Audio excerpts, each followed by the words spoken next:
Manohana ity hetsika ity mofo ny pâte Indomie ary manana tolotra miavaka mandritra an'io hetsika io ho an'ireo izay tonga hitsidika ny andiany back to school.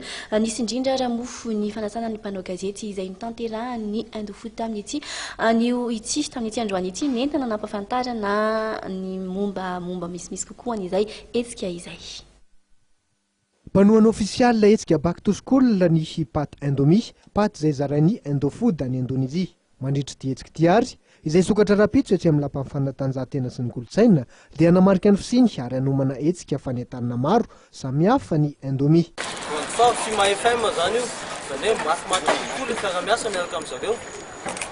Zay nahatonga ny Indomie miaramiasa amin'ny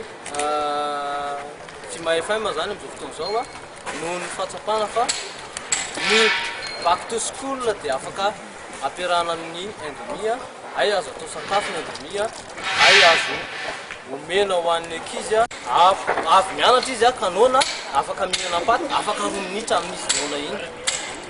Araka ny fanazavana ny menanay dia ho zaraina pâte Indomie maimaimpoana ireo dimanjato tonga voalohany mandritra ny back to school. Toy izany koa ireo izay mitondra fonina Indomie.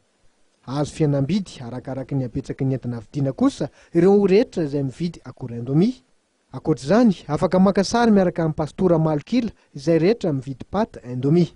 Isa mampiavaka ny pâte Indomie ny fisian'ny akora mahasalama ao anatiny toy ny protéine araka ny fanazavana ny menanay.